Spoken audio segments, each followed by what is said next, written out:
प्यारे विद्यार्थियों, वंदे मातरम और आपको मेरा प्यार भरा नमस्कार। आज ये तीसरी कक्षा ले रहा हूँ। तीसरा प्रकाराम, दूसरा कल लिया था, इससे पहले ये कक्षा मैंने और ली थी।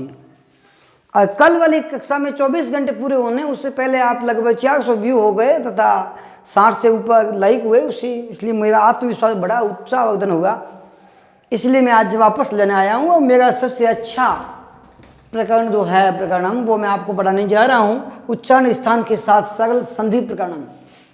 बालोत्तरा में शायद आज दिन तक किसी ने नहीं पढ़ाया, और जो आप पढ़ गए हो उसने शायद आज दिन तक किसी ने नहीं पढ़ा होगा कि उच्चारण स्थानों के साथ सरल तरीके से संधि का प्रकरण कैसे किया जाए।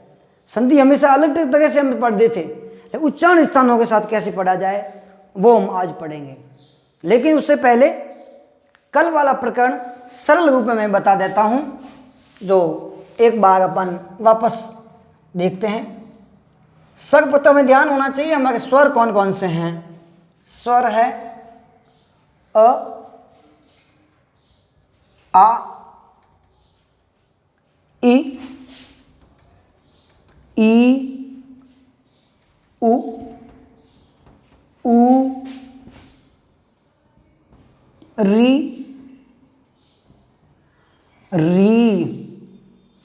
इसका पूंछ डबल, ली तथा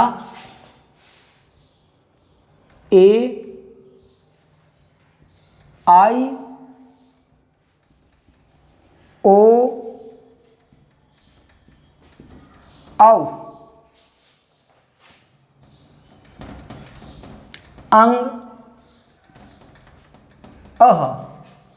अपन इतना हमेशा पढ़ते थे, यहां तक हमेशा अपन ने पढ़ा। उसमें विशेष बातें जो है वो इस प्रकार है, आप ध्यान दीजिए।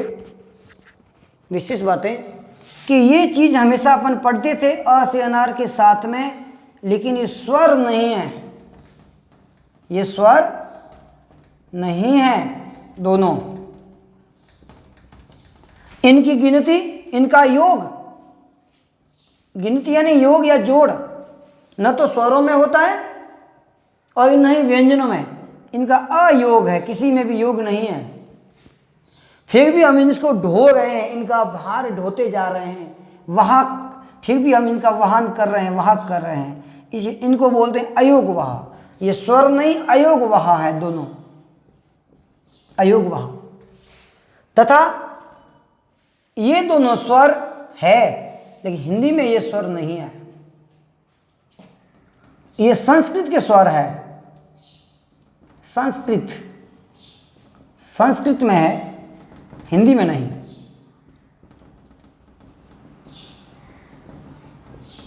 ये हिंदी में स्वर नहीं है। हिंदी में यहां तक है 1 2 3 4 5 6 7 8 9 10 11। हिंदी में 11 है, और संस्कृत में बड़ी री और लरी, ये भी साथ में 13 स्वर हैं। तो हिंदी में 13 स्वर हुए। हिंदी में 11 स्वर, संस्कृत में 13 स्वर हुए। हम 13 स्वर में पढ़ेंगे। अब व्यंजनों पे एक बार पुनः प्रकाश डालते हैं। कल क्लास जिन्होंने नहीं पढ़ी हो उनके लिए ये पढ़ना बहुत आवश्यक है। सबसे पहले क, ख, ग, घ, अंग, च, छ, ज, झ, ञ, ट, ठ, ड, ढ, अण, त, थ, द, ध, न, प, फ, ब, भ, म। ये हमारे व्यंजन प्रमुख व्यंजन है, इन व्यंजनों को बोलते हैं वर्गीय अक्षर। कल मैंने आपको बोला था वर्गीय अक्षर, ये वर्गीय अक्षर हैं, वर्गीय अक्षर। स्पर्श व्यंजन भी इनको बोलते हैं, स्पर्श व्यंजन, स्पर्श व्यंजन। ये हमारे वर्ण हैं, 25 है। उसके अलावा और है, उसके अलावा हम पढ़ते हैं, उसके अलावा कौन से हैं? य,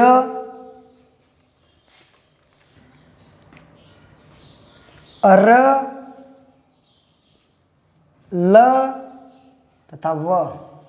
यर लव, मैंने यर लव अपनी हिंदी के क्रमानुसार लिखा है, संस्कृत के क्रमानुसार यव रल होता है, यव रल, लेकिन हिंदी के क्रमानुसार समझाने के लिए, ताकि उच्चारण स्थान संस्कृत ही नहीं बल्कि हिंदी वालों के लिए भी आराम से समझ में आ जाए, हिंदी वाला भी आराम से पढ़ सके। केवल संस्कृत, सब संस्कृत नहीं पढ़ते, संस्कृत 10वीं तक होती है, 11वीं 12वीं तो न के बराबर। यहाँ पे रीट कोई पढ़े, रीट के लिए संस्कृत होती है, बाकी सबके लिए संस्कृत नहीं होती। इसीलिए मैं ढंग से लिखा रहा हूँ ताकि हिंदी और संस्कृत दोनों के क्लियर हो जाए। बाद में शंकर वाला, षटकोण, शंकर माने तालव्य शकार, मूर्धन्य शकार, दंती शकार और फिर अपना ह। ये हमारे अक्षर होते हैं जिन्हें उच्चारण स्थानों की दृष्टि से महत्वपूर्ण माना जाता है। उच्चारण स्थान महत्वपूर्ण, उच्चारण स्थान जो होते हैं प्यारे विद्यार्थियों, वो आप ध्यान से देखिए। कौन कौन से उच्चारण स्थान होते हैं?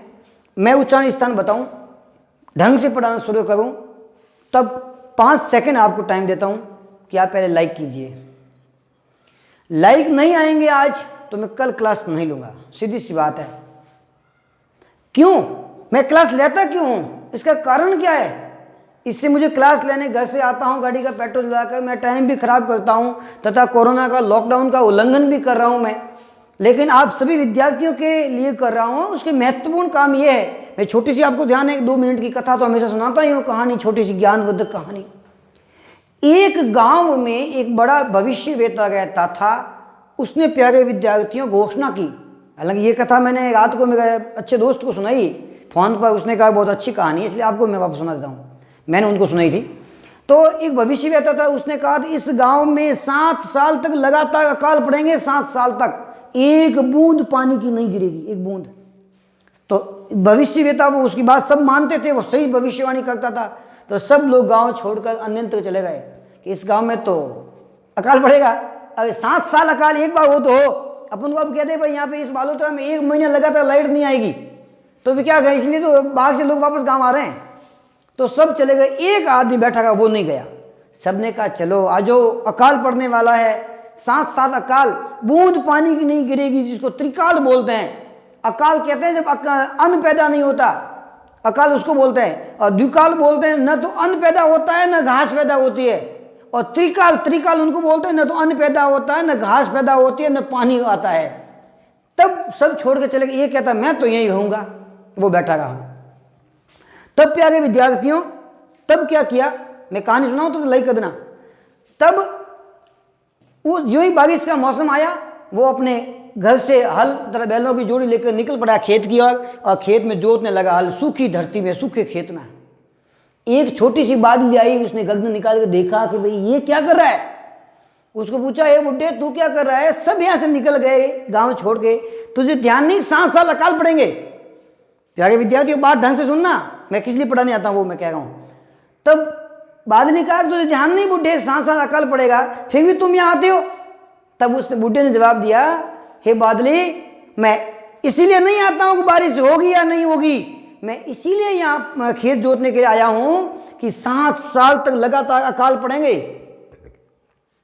और 7 साल तक लगातार यदि मैंने खेत नहीं जोता तो कहीं मैं खेत जोतना नहीं भूल जाऊं, मैं कहीं खेत जोतना नहीं भूल जाऊं, इसीलिए मैं खेत जोत रहा हूं, बाकी मुझे ध्यान है 7 साल अकाल पड़ेंगे। तब बादली ने कहा बात तो सही है। तब बादली भी उमड़ घूमड़ के आई है, उसे खेत पर पूरी बरस दी। बादली ने कहा कि बात सही है, 7 साल तक यदि तू खेत जोत नहीं जोता, खेत जोतना भूल सकता है, तो हमने यदि बरसात नहीं की तो हम बरसना भूल जाएंगे कहीं। तो प्यारे विद्यार्थी, मैं भी इसीलिए आता हूँ। लॉकडाउन के कारण 2 महीने पहले मैंने पढ़ाना छोड़ दिया और 2-3 महीने की अभी छुट्टियाँ पड़ी है। मैं नहीं आऊँगा पढ़ाने के लिए, मैं कहीं पढ़ना नहीं भूल जाऊँ, और आप घर पे बैठ के नहीं पढ़ोगे तो कहीं पढ़ना ना भूल जाओ। इसलिए आप पढ़िए याद रखने के लिए, और मैं आपको पढ़ाऊँगा आपको याद करवाने के लिए। पढ़िए, लाइक कीजिए, सब्सक्राइब कीजिए। आपको कसम से लाइक हो जाना चाहिए। आज लाइक कर दिया, धन्यवाद। अब देखिए, अब उच्चारण स्थान अपने कौन कौन से होते हैं वो देखते हैं बिल्कुल सरल तरीके से। एक तो होता है मूर्धा, मूर्धा होता है। एक होता है तालु, एक होता है कंठ, एक होता है ओष्ठो, एक होता है दंता। ढंग से देखना प्यारे विद्यार्थियों, बिल्कुल इससे सरल तरीके को समझा ही नहीं सकता। और आज यदि आपने ये नहीं पढ़ा ढंग से तो फिर भूल जाओगे, बिल्कुल कुछ काम नहीं आएगा। और आगे पूरी संस्कृत व्याकरण इसी आधारित में पढ़ाऊंगा। मैं आऊंगा उस बादली की तरह, उस किसान की तरह कि कहीं किसान खेत जोतना न भूल जाए, बादली कहीं बरसना न भूल जाए, और मैं कहीं पढ़ना न भूल जाऊं, आप कहीं पढ़ना न भूल जाओ। इसीलिए चलिए मेरे साथ 5 उच्चारण स्थान है, मूर्धा, तालु, कंठ। कंठ सही कर देता हूं, मात्रा फिर आप कहेंगे सर हमें दिखाई नहीं देती, क्योंकि बैठे बैठे आपके भी आंखें थोड़ी कमजोर हो गई है। तो मूर्धा, तालु, कंठ, ओष्ठो, दंता। अब आप बैठे बैठे हंस रहे हैं कि सर ने अलग लिखाया, उल्टा टेढ़ा मेढ़ा लिखाया। टेढ़ा मेढ़ा लिखाने का मेरा मकसद यही है कि इन सभी अक्षरों में ये कंठ है ना, कंठ का पहला अक्षर कौन सा है? क है, तो क वाला तो कंठ है, ये क वाला ना, ये कंठ,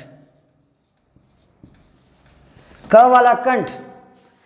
ओष्ठ और दंता, इन अक्षरों को बोल के देखिए, ओठों से कौन से बोले जा रहे हैं और कौन से बिना ओठों से बोले जा रहे हैं, ओष्ठ। अब बोलेंगे क, एक पहला अक्षर बोल समझे मुझे, क ओठ का कोई मतलब नहीं कहा, च ओठ का कोई मतलब नहीं कहा रहा। आप बोल के देखिए, क, च, ट, ट कोई मतलब नहीं, न तो दांत के जीभ स्पर्श हुई, न ओठ हिले। क, च, ट, त केवल जीभ काम में लगी है, होठ और दांतों का कोई मतलब नहीं है। त, अब जीभ कहाँ अटक गई? दांतों के।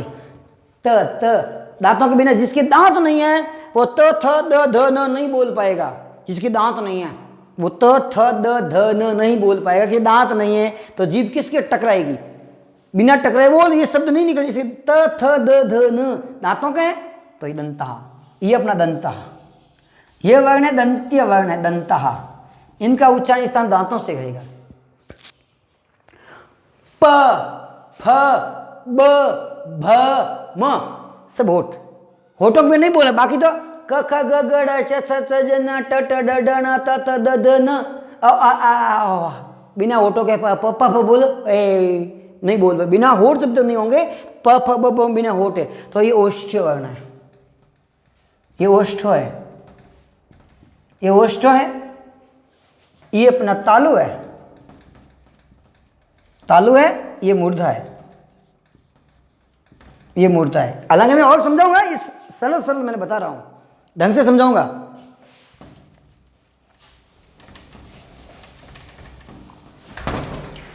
अर्थात क वर्ग है वो कंठ से बोला जाता है, च वर्ग तालु से, ट वर्ग मूर्धा से, त वर्ग दंता से, प वर्ग ओष्ठों से। अब इनके साथ में ये पहला कंठ तो छोड़ दो, बाकी एक ही अक्षर सब में जोड़ दो, सब में जोड़ो। ये ले लो, इन दोनों को ले लो तालु में, कौन कौन से हैं? य और श, य और श। बाद में ये ले लो दोनों, ये ले लो मूर्धा में, कौन कौन से मूर्धा में? र और श षटकोण, र तथा श षटकोण। बाद में ये ले लो ल और स, ये ल और ये स। क्या नाम है? य र ल स श, तीनों बीच वाले तीनों में, 3 अक्षर बीच वाले तीनों में जोड़ना है, लास्ट और फर्स्ट छोड़ देना है। कहने का मतलब कि तालव्य वर्ण होता है च, छ, ज, झ, य और श। इच्छुशान तालु में सूत्र बताऊंगा तभी देखना। और ट है ट, ठ, ड, ढ, न, मूर्धा, र और श, षटकोण। दो तरीके समझा, एक तरीका नहीं, ये साधारण तरीका है। ये हिंदी वालों के लिए और संस्कृत वालों के लिए। हिंदी वालों ये समझ जाए तो संस्कृत वाले भी समझ लेना, हिंदी वाले। मैं सूत्रों के अनुसार बताऊंगा अभी। तथा त, थ, द, ध, न, दंता, ल और स साथ में है। प, फ, ब, भ, म, ओष्टो। ओष्टो ओठ से बोले जाएंगे। अब अक्षर पीछे कहा, एक तो ह कंठ से आवाज आ रही है ह, और एक विसर्ग, ये कंठ से। पीछे का व, कौन सा अक्षर का, बोलिए आप, ट्राई कीजिए, कोशिश करो। व कहां से बोल जाएगा, होठ और दांत, होठ और दांत और होठ दोनों से। वह किससे बोला जाएगा, एक मात्र ऐसा अक्षर है जो अलग ही बोला जाता है, दांत और होठ से, दंत और ओष्ठ, दंतोष्ठ। दांतों के होठ टकराएंगे, व तब बोला जाएगा दंतोष्ठ। ये हमारे अक्षर महत्वपूर्ण प्रमुख अक्षर हुए कि क वर्ग, ह और विसर्ग कंठ से बोले जाएंगे। च वर्ग, य और शंकर ये तालु से बोले जाएंगे। ट वर्ग, र श षटकोण ये मूर्धा से बोले जाएंगे। त वर्ग, ल तथा स सड़क ये दांत से बोले जाएंगे। तथा प वर्ग ओष्ठों से बोला जाएगा। अकेला व दांत और ओष्ठ दोनों से बोलेगा दंतोष्ठ। अब इनके साथ में स्वर लीजिए, स्वरों को जोड़िए। पहले वाले दोनों स्वर पहले में जोड़ दीजिए, दोनों बाद ये सेकंड वाले में जोड़ दीजिए, और ये जोड़ दीजिए बाद में, ये वाला है। कहने का मतलब अ और आ यहाँ, छोटी ई बड़ी यहाँ, और छोटा ऊ ये होठों में चला जाएगा। ओष्ठ ऊ ऊ ऊ, होठ है सीधा ऊ। ठीक है। और ऋटुशाना मूर्धा, इसमें री आ जाएगा, इसमें री आ जाएगा। और बाद वाले हैं, और भी अभी मैं सूत्रों के हिसाब से बताऊंगा। सूत्रों के हिसाब से बताते हुए आपको संधि करवाऊंगा सूत्रों के सहायता से। अब मैं ये मिटा रहा हूं, सरल तरीका ध्यान रखना। ये क वर्ग है, क्या है, क वर्ग क्या है, ध्यान दीजिए। ये मैंने क वर्ग लिखा है, लेकिन मैं क वर्ग पूरा नहीं लिखूं, और मैं यूं लिख सकता हूं कू का मतलब क वर्ग पूरा हुआ, पूरा क वर्ग में पांचों अक्षर यहां से लगे यहां तक, ये क वर्ग। मैं लिखूं च वर्ग, और यदि च वर्ग नहीं लिखूं, केवल चू लिख दूं, तो भी वो च वर्ग पूरा माना जाना चाहिए आपको। डॉक्टर लिखे डॉक्टर, ये डॉक्टर पूरा नहीं लिखा, आधा लिखा डॉक्टर, फिर भी आ गया। पंडित ये लिखते हैं, पंडित आ गया, लिखते ना। राजस्थान, ये राजस्थान ये लिख दिया, आ गया। गुज कर दिया, गुजरात आ गया बस।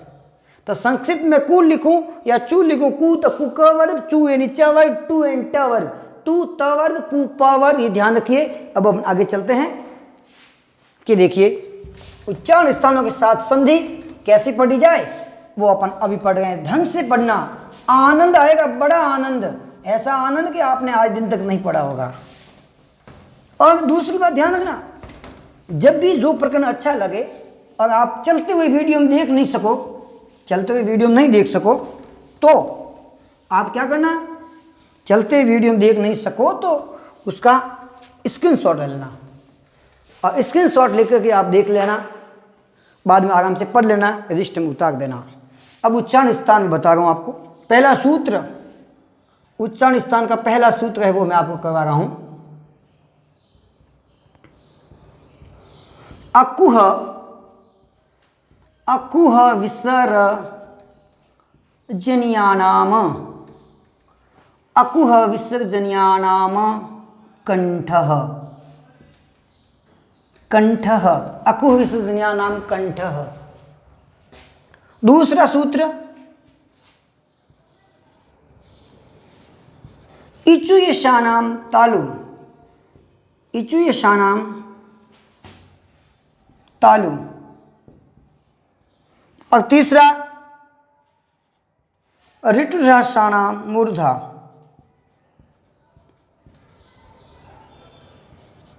ऋटुशानाम ऋषाणाम मूर्धा। बाकी वाले कल पढ़ाएंगे, आज ये 3 पढ़ा देते हैं। ये सूत्र कहता है अ और कु, ह और विसर्ग, ये 4 अक्षर कंठ से बोले जाते हैं। 4 कौन से? अ, एक कु, एक ह और एक विसर्ग। ये 4 अक्षर, कितने अक्षर हुए? 4 अक्षर कंठ से बोले जाते हैं। कितने हुए? कौन कौन से? अ, कु, ह, विसर्ग, यही हुए? नहीं, मैंने क्या बताया था कि जहां कु लिखा हुआ आए इसका मतलब पूरा वर्ग है। आया याद? भूल जाते हैं, पहले पढ़ाया, कल भी बताया था मैंने, आज भी बताया वापस। फिर भी अपन क्या ढंग से पढ़ते नहीं है, इसीलिए अपन भूल जाते हैं। तो अ, जब अ आया, छोटा अक्षर आए तो बड़ा उसका सम्मिलित होता है। जहां छोटा आए ना वहां बड़ा अक्षर सम्मिलित होता है। और कु का मतलब होता है का वर्ग पूरा। ध्यान रखना, इसीलिए मैंने बताया ताकि आपका दिमाग कितना काम कर रहा है। दिमाग तो इतना ही काम करता है। छुट्टियां हैं, छुट्टियों में अपन कहाँ कर, तो अ पहला तो क्या है? अ। छोटा भाई है तो बड़ा भाई साथ में। घर में छोटे बच्चे को किसी को गिफ्ट दे दे, पूरा घर खुश हो जाता, परिवार आगे माटा बंद देन गया के मीठे लेना है, क्या केला लेना है, टाइम केला खवा दिया। छोटे को दिया तो बड़े अपने आप खुश हो जाते हैं। छोटा साथ में दे दिया सूत्र में, बड़ा अपने में आ गया। और कु यानी क वर्ग। अब तो इस बार पूरा मैं लिख देता हूं, क, ख, ग, घ और ङ। 5 अक्षर, ये 2 ये और 5 ये। 5 कौन सी? क वर्ग। क वर्ग हुए। तथा विसर्ग, विसर्ग ह, पहले ह तथा फिर विसर्ग। अकुह, अकुह और विसर्ग, ह एक और एक विसर्ग। 2, 5, 7 और 2, 9, अर्थात कंठ से कुल बोले जाने वाले अक्षरों की संख्या 9 है। 9 बात समझ आई? अब आगे देखिए इंपॉर्टेंट चीज, इच्युषा नाम तालु। ई मैंने बोल दिया, छोटी बहन आ गई तो बड़ी बहन अपने आप आ गई। और चू, अब मैं चू लिखूंगा केवल। चू का मतलब वही वापस च वर्ग। च वर्ग हुआ ना चू, 5 च वर्ग। बाग बाग ये सूत्र आएगा आगे, ध्यान रखना। और यश शंकर 1, 2 और 5, 7, 1, 8, 1, 9, ये कुल 9 अक्षर हुए। इच्युषा नाम तालु, तालु में भी 9 हुए, तालु में भी 9 हुए। और ऋतुषण ये री, री बड़ी री भी साथ में, बड़ी री, ये बड़ा पूंछ री। और टू यानी ट वर्ग, र तथा षटकोण, षटकोण ये हुए 1, 2 और 5, 7, 8, 9, ये भी कुल हुए 9 अक्षर, मूर्धा से बोले जाने वाले 9 अक्षर। आज मैं 3 सूत्र समझाऊंगा, इनसे संधि बनने वाली संधि बता देता हूं। अभी 6-7 मिनट पड़े, आधे घंटे से ज्यादा नहीं लूंगा। इस संधि बता देता हूं, संधि कहां से होगी देखिए। जिस प्रकार हमने ये सूत्र देखा, ऊपर वाला हटा देता हूं, कोई विशेष नाम साधारण था, इसमें संधि गई, ज्यादा कोई इतना मुख्य है नहीं। अब देखिए ये हमारा इच्युषा नाम ये कहता है कि पहले ई है ना, ई से ये बनाओ, ये यण संधि बता रहा है। यण संधि कह रहा है कि ई से ये बनाओ, ई से क्या बनाना, ये बनाना। और री से र बनाओ, री आए तो र बनाओ। बात समझ आ रही है? ये कह रहा है ई से ये बनाओ और री से र बनाओ। तथा यदि च वर्ग साथ में आए तो सशंकर वाला बदलो। च वर्ग के साथ शंकर वाला आना चाहिए तथा ट वर्ग के साथ में षटकोण वाला आना चाहिए। क्या कह रहा है सूत्र? क्या कह रहा है सूत्र कह रहा है ई आए तो ई को य में बदलो, और दूसरा नियम कहता है कि यदि च वर्ग आए, चू यानी च वर्ग पूरा लिख दें, च वर्ग आए तो उसके साथ में हमेशा से शंकर वाला आएगा। ध्यान देना, 5 मिनट में बता देता हूं, कल और आनंद से पढ़ाएंगे। ई आए तो ई का ये बनाओ, तथा च वर्ग आए तो च वर्ग के साथ में शंकर वाला जोड़ना है। ये नियम कहता है कि यदि री आए तो री का र बनाओ, तथा ट वर्ग आए तो ट वर्ग के साथ में ट वर्ग लिख देता हूं, ट वर्ग, तो ट वर्ग के साथ में हमेशा से षटकोण करो, षटकोण करो, ट वर्ग के साथ में हमेशा षटकोण करो। ध्यान दीजिए साथियों, प्यारे विद्यार्थियों, ध्यान से पढ़िए इस चीज को, ढंग से पढ़ोगे आनंद आएगा, पढ़ते पढ़ते बहुत बड़ा आनंद आएगा। यदि च वर्ग आए, च वर्ग के साथ में हमेशा शंकर वाला बनाना है, तथा ट वर्ग के साथ में हमेशा षटकोण वाला बनाना है। ये कह रहा नियम। कैसे? अब देखिए फटाफट, 4 मिनट बाकी रहे, बता देता हूं। शब्द एक है रामस, रामस शब्द एक है, यहीं भी रामस है और यहीं भी रामस है। शंकर वाला यहीं भी है, यहाँ क्या सड़क वाला है, यहीं भी सड़क वाला है। यहाँ पे लिखा हुआ है टंकार या टीकते लिखते हैं, यहाँ पे टीकते, रामस टीकते, और यहाँ पे चिन्होती, यहाँ पे रामस टीकते, रामस चिन्होती, यहाँ पे सड़क है, यहाँ सड़क है। तो आप ये कह रहा है, नियम कह रहा है कि यदि बाद में प्लस के बाद में ट है, क्या है, ट वर्ग, तो षटकोण में बदलो। इसके बाद में ट है ना, तो षटकोण में बदलो। और ये नियम कहता है कि च वर्ग है तो शंकर में बदलो। तो यहाँ च वर्ग है ना, तो इसको शंकर में बदलिए, रामस चिन्होती, शंकर में बदला। ये कहता है कि ट वर्ग है, ट वर्ग है, यदि ये कहता है कि यदि ट वर्ग है तो किस में बदलना है, ट वर्ग है तो षटकोण में बदलिए। ट वर्ग दिखे, ट है तो ट के साथ में षटकोण है, तो रामस टीकते, रामस टीकते। अब आप दिमाग यहां लगाइए, यहां भी सड़क था, यहां भी सड़क था, लेकिन यहां पे षटकोण में क्यों बदला और यहां पर शंकर में क्यों बदला, दोनों अलग अलग क्यों हुए? क्योंकि हमारा उच्चारण स्थान कहता है कि जब दोनों चीजें पास पास आती है तो जिसके पास में आती है उसकी विचारधारा अपनानी पड़ेगी। जिसके साथ में जाएंगे, जिससे दोस्ती करेंगे, उसकी विचारधारा हमें अपनानी पड़ती है। इसीलिए ये कहता है कि यदि च वर्ग है, ये बड़ा च वर्ग है तो शंकर वाला आएगा, तालव्य वर्ण, तालव्य आएगा। और ट वर्ग है, यहाँ ट वर्ग, तो ये षटकोण वाला यानी मूर्धन्य शकार आएगा, इसलिए मूर्धन्य शकार हुआ है। 1-2 उदाहरण और कर देते हैं फटाफट, समय की घड़ियां बहुत ही कम हमें इशारा कर रही है, अति शीघ्र करें। जैसे देखिए, धनुष धन टंकार, धनुष धन टंकार, तथा कस धन ट, कस धन ट।